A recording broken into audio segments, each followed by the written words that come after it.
오늘 본문은 바울이 에베소의 장로들, 즉 에베소의 종교 지도자들, 목회자들을 향하여 마지막 고별 설교를 하고 있는 그 중에 마지막 부분입니다. 오늘 바울의 설교, 고별 설교, 고별의 말들을 보면 바울 선교사께서 이제 마지막으로 그들에게 말을 전하는데, 마지막이 되면 사람들의 마음이 좀 다르게 보여질 것 같아요. 근데 이 말씀들을 우리가 생각할 때 마지막 순간이 어떤 순간이냐, 달리기 경기로 따지면 내가 달려갈 마지막 종착점에 달 도착하고 나서 이제 새로 뛰는 사람에게 자신이 신앙생활하고 하나님과 동행하면서 깨닫고 경험한 것을 이제 부탁하는 자리예요. 근데 이게 나는 경기가 끝났고 새로 경기가 시작하는 이 장면이 아니라, 이 성경의 모든 이 당부들, 예수님께서 하신 것도 마찬가지고 바울도 한 것도 마찬가지지만 이것은 일종의 이어 달리기와 같아요. 그래서 나의 코스를 다 마치고 이제 그 바통을 다음 사람에게 연결해 주면서 당신들도 계속 그 길을 갈 수 있는 그런 조언과 권면의 말을 하고 있는 거예요. 이 첫 번째 제가 말씀드린 것처럼 달리기 경기가 끝나고 새로 경기가 시작하는 거는 이어 달리기와 차이가 있어요. 어떤 차이가 있냐면, 달리기를 혼자 경주하는 것은 내가 결승점만 가면, 근데 나 혼자 상을 받으면 끝나요. 근데 이어 달리기는 마지막 주자가 결승점에 들어와야 그때 모든 결과가 나오는 거예요. 내가 아무리 1등 했어도 마지막 주자가 꼴등하면 꼴등이고, 내가 설사 꼴등을 했어도 마지막 주자가 1등하면 1등이 되는 게 바로 이어 달리기의 특징인데, 오늘 바울이 에베소 교인들에게 말하는 것은 바로 이 마음으로 하는 거예요. 그리고 예수님도 이 마음으로 우리에게 말씀하세요. 그래서 예수님이 가시면서 내가 가면 성령이 오실 것이다. 예수님의 사역을 성령님이 오셔서 이어달리기를 계속하는 거예요. 그래서 예수님으로부터 시작하여 사도들, 사도 바울, 에베소, 기타 교회들, 많은 교회들 통하여 지금 어디까지 이 바통이 이어져 왔냐? 우리에게도 이어져 왔어요. 그러니 오늘 말씀은 바로 바울이 우리에게까지 전해주는 말씀이니 귀담아 들을 필요가 있습니다. 오늘 말씀에 보면 바울이 몇 가지 권면을 하는데, 첫 번째는 삼가세요라고 말합니다. 오늘 본문 사도행전 20장 28절 이렇게 말해요. 여러분은 자기를 위하여 또는 온 양떼를 위하여 삼가라. 성령이 그들 가운데 여러분을 감독자로 삼고 하나님이 자기 피로 사신 교회를 보살피게 하셨느니라. 이 바울의 권면에서 특히 주목할 것은 누구에게 말하느냐를 먼저 볼 텐데, 바울은 뭐라고 말하냐면 자기를 위하여 또는 온 양떼를 위하여. 여기서 자기는 에베소 교회의 사역자들입니다. 즉 우리 자신과 양떼를 위하여 바울이 권면하고 있다는 거예요. 이 영적으로 굉장히 중요한 의미가 있습니다. 우리가 잘못 생각하면 사역자들은 나는 없고 내 양떼들만 돌봐야 될 것 같다는 착각을 할 수가 있어요. 그러나 바울은 알고 있어요. 내 자신을 돌보지 않으면 양떼도 잘 돌볼 수 없다는 거예요. 그래서 바울이 당신들 자신과 당신들이 맡은 하나님이 당신들에게 보내준 그 양떼를 동시에 어떻게 하라고요? 삼가야 한다라고 말해요. 삼가한다라는 뜻은 정신을 바짝 차리라는 뜻이에요. 정신을 바짝 차려라. 왜냐하면 정신을 차리지 않으면 생각지도 못한 곳에서, 못한 시간에, 못한 사람들이, 생각도 못한 사람들이 우리를 공격하기 때문이에요. 29절과 30절 이렇게 말합니다.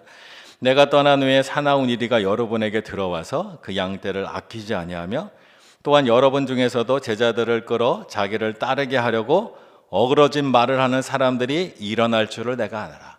공격이 들어올 거란 말이에요. 그러니 이 정신 차리고 이 공격을 잘 방어해야 돼요. 어떤 공격이냐? 나 자신을 향해서 공격이 올 테고 교회를 향해서도 공격이 옵니다. 가정으로 따지면 가장인 우리에게도 공격이 오고 우리 가족 식구들에도 공격이 옵니다. 우리의 사역지를 다지도 보면 팀장인 사람에게도 공격이 오고 그 팀원들에게도 공격이 온다라는 거예요. 사도 바울도 이런 공격을 많이 받았습니다. 우리도 이런 공격을 많이 받습니다. 우리 자신의 교회에 섬기고 일을 할 때 사람들, 또 우리 자신 스스로 만드는 공격들이 있어요. 당신이 그러고도 권사입니까? 당신 왜 이렇게 장로로서 무능합니까? 안수 집사가 이렇게 신앙생활해도 됩니까? 주중에 이렇게 살면서 주일날 예배할 수 있는 것이 얼마나 뻔뻔한 생각이라고 생각하지 않으세요? 뭐 이런 공격들이 우리에게 들어와요. 사도 바울에게도 그런 공격들이 들어와요. 사도 바울에게는 어떤 공격을 받았을까요? 추측할 수 있어요. 사도 바울을 향하여 당신은 예수님이 선택한 12 사도가 아니잖아요. 당신은 예수님을 따르지 않았잖아요. 당신은 예수님의 설교를 직접 들어보기나 했어요? 그런 당신이 무슨 사도예요? 이 외부의 공격, 우리를 향한 공격, 우리 자신을 향한 공격은 사도 바울부터, 사실 예수님도 그런 공격을 받았어요. 끊임없이 들어와요. 우리를 공격하는 사람들의 목적이 있어요. 뭐냐 하면 자기들이 원하는 전장으로 우리를 자꾸 끌고 가려고 그래요. 우리의 무능함, 우리의 격려, 우리의 성격, 우리의 가정, 그곳으로 자꾸 끌고 가서 우리를 그곳에서 무너뜨리려고 한단 말이죠. 우리는 정신을 바짝 차리라는 얘기는 그들이 끄는 전장으로 끌려가지 않는 거예요. 그리고 어디로 가냐? 예수님이 계신 곳으로, 그곳에서 싸우는 거예요. 그래서 사도 바울이 그런 공격을 너무 잘 알아서 사도 바울은 편지에 이렇게 시작합니다. 고린도전서 1장 1절. 하나님의 뜻을 따라 그리스도 예수의 사도로 부르심 받은 바울은, 디모데전서 1장 1절. 그리스도 예수의 명령을 따라 그리스도 예수의 사도된 바울은. 사람들은 바울을 향하여 네가 무슨 사도야? 네가 뭐 예수님을 따르기라도 했어? 예수님의 설교 들어보기라도 했어? 직접 듣기라도 했어? 그런 말을 얼마든지 사도 바울을 공격하고 그를 무너뜨릴 수 있어요. 근데 사도 바울은 거기에 넘어가지 않습니다. 전장을 그들의 원하는 곳으로 끌려가지 않아요. 사도 바울은 자신의 정신 차리고 전장을 어디로 있느냐? 예수님의 은혜의 자리에 있는 거예요. 그래, 나는 예수님을 만나보지 못했어. 예수님의 설교 듣지 못했어. 예수님의 제자로 선택받지도 못했어. 그러나 분명한 것은 예수님이 나를 만나주셨어. 그리고 예수님이 나를 사도로 세워주셨어. 그것이 은혜이고 그것이 예수님의 뜻이야. 그렇게 우리 자신을 지켜가야 되는 거예요. 우리도 마찬가지예요. 하나님이 우리를 그렇게 부르셨어요. 그 안에 머물러 있어야 돼요. 절대 우리의 싸움을 그쪽으로 끌려가서는 안 돼요. 주님의 은혜의 자리에서 우리는 싸워야 돼요. 그곳에서 있어야 돼요. 그것이 우리가 정신 차리고 삼가야 될 부분이에요. 그리고 사도 바울이 또 권합니다. 두 번째는 31절에 이렇게 말합니다. 그러므로 여러분이 일 깨어 내가 3년이나 밤낮 쉬지 않고 눈물로 각 사람을 훈계하던 것을 기억하라.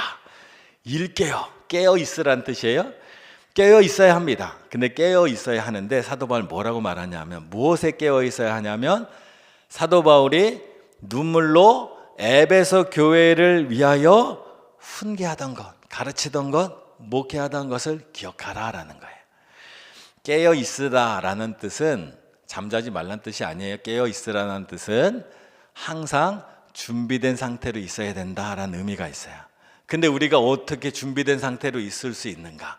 그 우리를 준비된 상태로 만들고 있는, 우리도 생각지도 못한 것에 우리를 공격하고 우리를 무너뜨리려고 하는 그런 공격들 앞에서 우리가 어떻게 우리의 삶의 자리, 신앙의 자리를 지킬 수 있는가?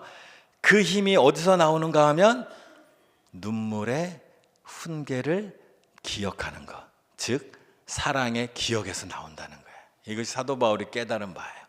사랑의 기억이 없으면 우리는 앞으로 나아갈 수 없습니다. 우리가 보통 어른들 중에, 성인들 중에 뭔가 성격이 이상하고 불안한 사람을 볼 때 우리가 흔히 하는 말이 저 사람 애정 결핍이야 라고 말하잖아요. 그게 본질적으로 맞는 말이에요.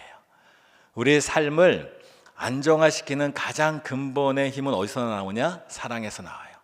그리고 우리가 중요한 것은 내가 사랑을 받았냐 안 받았냐보다 더 중요한 거 있어요. 내가 사랑을 받았다는 기억을 갖고 있어야 돼요. 사랑을 아무리 받아도 사랑받은 걸 모르면 사랑에 소용이 없어요. 참 희한하죠?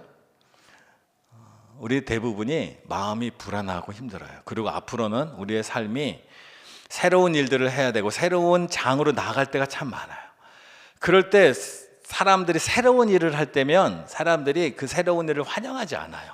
대부분은 왜 남들 안 하는 짓을 하려고 그래? 왜 잘 있는 자리를 벗어나서 이상한 데 가려고 그래? 사람들이 우리 지지해 주지 않아요. 그럴 때 내가 다른 사람들의 반대와 비난과 공격, 정신 차리고 계속 나가려면 사랑의 힘이 있어야 되는데, 그 사랑의 힘은 사랑의 기억에서 나와요. 특별히 우리가 가장 사랑을 받는 기억이 있어야 될 것이 가정이에요. 어릴 때 부모로부터 사랑을 받았다는 것도 중요하지만 사랑받았다는 기억이 중요해요. 사랑을 아무리 받아도 사랑받은 기억이 없으면 부모와 자녀의 관계가 별로 좋지 않을 수 있어요. 그래서 여러분 한번 이 말들을 한번 보세요. 아빠가 힘들어도 직장에 다니잖아요. 근데 아빠가 이렇게 말한다고 쳐봐요. 여러분이 자녀가 아빠가 이렇게 말했다고 쳐봐요. 아빠는 너희 때문에 힘들어도 일해. 근데 어떤 아빠는 너희를 위해서라면 힘들어도 일할 수 있어. 느낌이 어때요? 약간 다르죠. 전반은 사실 부모님 마음 똑같아. 아빠 마음은 똑같아. 전반이 아래나 위나. 근데 들리는 자녀 입장에서는 아빠가 나 때문에 일하는구나. 내가 아빠의 짐이구나. 첫 번째는 그렇게 생각이 우리 안에 쌓일 수 있어요. 두 번째는 아빠는 나 때문에 힘이 나는구나. 그러면 나는 아빠에게 소중한 존재구나 라는 그 약간의 차이를 준다고. 이것이 기억을 바꾼다는 거예요. 엄마도 한번 생각해봐요. 엄마가 아침에 밥 해줄 때 얼마나 힘들어요. 너희만 아니면 잠잘 수 있을 텐데 밥을 하는데 내 팔자야. 이런 소리를 듣다 생각해봐요. 그런데 내가 맛있게 먹는 모습을 보면 졸리고 힘들었던 내 마음이 사라지고 기분이 좋아져. 사실 엄마의 마음은 똑같아요. 제가 보기에. 옛날에는 어떻게 말해든 사람이 크면 우리 엄마가 우리 아빠가 나를 이렇게 사랑했구나 깨달아가요. 근데 요즘은 잘 못 깨닫는 것 같아요, 자녀들이. 그래서 부모도 사랑을 그냥 주는 것으로 끝나서는 안 돼요. 사랑을 잘 줄 수 있도록 기술이 또 필요해요. 사랑에는 기술이 필요합니다. 그래서 부모 교육이 필요한 거예요. 그래서 부모 교육이 필요한 거예요. 사랑이 없어서 교육이 필요한 게 아니야. 내 사랑을 어떻게 잘 전해줄 수 있느냐가 중요하다고요. 사도 바울은 예수님이 나를 사랑하시는 것을 잘 기억하고 있어요. 여러분도 부모로부터 사랑을 다 받았어요. 근데 그 사랑이 좋지 않은 기억으로 남을 수는 있어요. 그래서 우리 마음이 불안해요. 그러다 보니까 내가 사람들로부터 인정받으려고 남들보다 더 열심히 기를 쓰고 일하기도 하고, 내가 무시당하지 않으려고 애쓰고 살아가게 돼. 그래서 사회에서 좋은 성과를 얻기도 해요. 어떤 사람들은, 특히 우리가 알고 있는 큰 기업의 오너들 중에는 그런 사람들이 있어요. 근데 그 사람들의 삶을 보면 큰 성과를 얻고 많은 일들을 하고 수많은 사람들에게 영향을 미치고 많은 돈을 벌었지만 성격이 이상한 사람들이 있어요. 개인적으로는 알고 싶지 않은 사람들이 있어요. 그 자기도 얼마나 괴롭겠어요. 일은 잘하고 능력은 나타나지만 마음이 불안한 거예요. 우리는 그런 걸 원치 않는다는 거예요. 하나님이 우리에게 주신 은혜와 사랑을 기억하며 하나님의 은혜를 따라서 능력을 따라서 일하면 주님께서 우리에게 더 뛰어나고 좋은 일들, 그래서 사람들에게도 좋고 나 자신에게도 좋은 일들로 우리를 이끌어 가신다는 거예요. 그래서 혹시 여러분 중에 내가 사람들로부터 사랑받지 못한 기억, 그래서 끊임없이 누군가의 사랑을 확인해야 되고 끊임없이 사람들로부터 인정받아야 되는 마음으로 내 마음이 자꾸 괴롭고 힘들다면 하나님이 나를 사랑하시는 것을 기억해야 돼요. 그래서 이런 말씀들을 잘 기억하시기 바라요. 요한복음 14장 18절, 내가 너희를 고아와 같이 버려두지 아니하고 너희에게로 오리라. 살다 보면 누구는 백 때문에 잘 살고 누구는 뒤에 도와주는 사람이 있고 부모님 잘 만나 잘 사는데 나는 도와줄 사람 하나도 없다, 외롭고 힘들다 생각하실 때 이 말씀을 기억하세요. 하나님은 결코 우리를 고아와 같이 놔두지 않는다는 말이에요. 마태복음 28장 20절, 볼지어다 내가 세상 끝날까지 너희와 항상 함께 있으리라 하시니라. 사람들이 날 좋아하지 않아, 사람들은 날 싫어해, 날 다 피해, 이럴 때 그 말에 그 전장으로 끌려가지 마시고 하나님이 나를 얼마나 사랑하는지 이 말씀을 통하여 기억하라고요. 나의 영혼한테 말해주세요. 또 마태복음 11장 28절, 수고하고 무거운 짐진 자들아 다 내게로 오라, 내가 너희를 쉬게 하리라. 인생 살다 지치고 힘들고 그럴 때 주님만은 나를 받아주신다. 내가 어디 갈 곳 없고 내가 한 일들이 좋은 열매를 못 맺고 힘들고 지칠 때 이 말씀을 기억하세요. 그래서 주님께로 가까이 가는 거예요.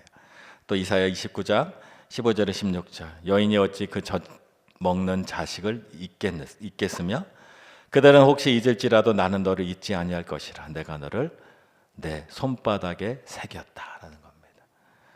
나는 이제 존재감이 없다. 아무도 날 필요하지 않는다. 이런 마음이 들 때 하나님은 결코 나를 잊지 않는다. 이 말을 가슴에 새기셔야 돼요. 그리고 그 말을 믿고 그 말대로 살면 우리 내면의 사랑의 기억들이 하나님의 나를 향한 사랑의 기억들이 우리를 다시 일어서게 한다는 말이죠. 그래서 사도 바울이 그 힘든 선교의 여정을 어떻게 내가 여기까지 올 수 있었나 정말로 가슴에 있는 깊은 노하우를 전해주는 거예요. 그것은 정신 바짝 차리고 하나님이 나를 얼마나 사랑하는지 기억하고 나가는 거예요. 그리고 사도 바울이 이 말씀의 방식을 굉장히 중요하게 우리에게 전달하는데 32절을 보면 이렇습니다. 지금 내가 여러분을 주와 및 그 은혜의 말씀에 부탁하노니 그 말씀이 여러분을 능히 든든히 세우사 거룩하게 하심을 입은 모든 자 가운데 기업이 있게 하시리라. 사도 바울이 에베소의 목회자들에게 말씀을 전하는데 뭐라고 하냐? 부탁한다라고 말해요. 부탁한다. 하나님이 말씀으로 우리에게 부탁하시고 또 사도 바울이 우리에게 부탁해요. 부탁한다는 의미가 굉장히 중요합니다. 하나님이 우리에게 말씀하실 때 크게 보면 세 가지 언어를 쓰세요. 하나는 명령의 언어를 쓰세요. 또 하나는 경고의 언어를 쓰세요. 또 하나는 부탁의 언어를 쓰세요. 명령의 언어를 언제 쓰느냐? 명령의 언어는 기본입니다. 기본. 가장 중요한 것. 절대 잊어서는 안 되는 기본. 요한복음 13장 34절에 있는 것처럼 새 계명을 너희에게 주노니 서로 사랑하라. 내가 너희를 사랑한 것 같이 너희를 사랑하라. 십계명 같은 게 기본이에요. 우리로 따지면 구구단 같은 거예요. 이것은 뭐 고민할 필요가 없어요. 그냥 외우고 그냥 따르면 돼요. 구구단이 2, 3은 6인데 왜 2, 3은 5가 아니고 2, 3은 7이 아니고 아무리 논리적으로 따라봐도 우리 삶에 별 도움이 안 돼요. 2, 3은 6이라고 아는 게 제일 좋아요. 그래서 하나님은 가장 중요한 근본은 명령하세요. 이것은 하나님의 말씀이에요. 그리고 또 하나님이 경고로 하실 때가 있어요. 에스겔서 33장 7절 인자야 내가 너를 이스라엘 족속의 파수꾼으로 삼음이 이와 같으니라. 나를 대신하여 그들에게 경고할지어다. 고속도로를 달리다가 앞에 차가 막 흔들흔들하면 졸고 있는 거잖아요. 그때 우리는 어떻게 해요? 빵빵 해줘요. 사고 날까 봐. 경고해요. 하나님이 우리가 길을 잘못 갈까 봐 경고하는 거예요. 자, 명령의 언어, 경고의 언어를 써요. 또 하나 하나님은 부탁의 언어를 쓰세요. 부탁의 언어를 쓰신 이유는 뭐냐? 우리의 성숙함과 자발적 참여를 원하실 때 그래요. 로마서 12장 1절 그러므로 형제들아 내가 하나님의 모든 자비하심으로 너희를 권하노니 이게 부탁한다는 뜻입니다. 너희 몸을 하나님이 기뻐하시는 거룩한 산제물로 드리라. 하나님이 우리에게 부탁하시는 이유는 우리가 공부로 따지면 자기주도 학습을 하라고 부탁을 하세요. 하나님은 명령하시고 경고하시고 부탁하세요. 인간의 삶으로 보면 명령의 단계는 초등학교 단계예요. 무조건 가르쳐야 돼요. 잘할 수 있도록 생활의 습관을 들여줘야 돼요. 경고는 청소년기예요. 너 이렇게 공부 안 하면 대학 떨어져. 너 이렇게 공부 안 하면 너의 앞길이 막막해. 정신 좀 차려. 이러는 게 경고예요. 근데 부탁의 말은 박사과정이에요. 박사과정 공부해 보신 분 아시지만 교수님이 공부해라 말을 안 해요. 자기 스스로 자기 연구의 주제를 찾아서 가고 교수님은 그것을 도와주는 역할을 하는 거예요. 그러나 그것이 우리의 최고 단계로 올라가는 과정이라는 거예요. 그래서 하나님이 우리에게 명령하실 때가 있고 경고하실 때가 있고 부탁하실 때가 있어요. 부탁은 가장 믿음의 높은 단계일 때 하는 거예요. 근데 문제는 사람들이 명령을 해야 내가 사랑받는다라고 착각해요. 경고를 해야 하나님이 나에게 관심이 있다고 생각하고요. 부탁을 하면요. 하나님이 나에게 관심이 없다라고 오해를 해요. 절대 그런 게 아니라는 거예요. 명령은 우리의 행동을 고치지만 부탁은 우리의 인격을 변화시켜요.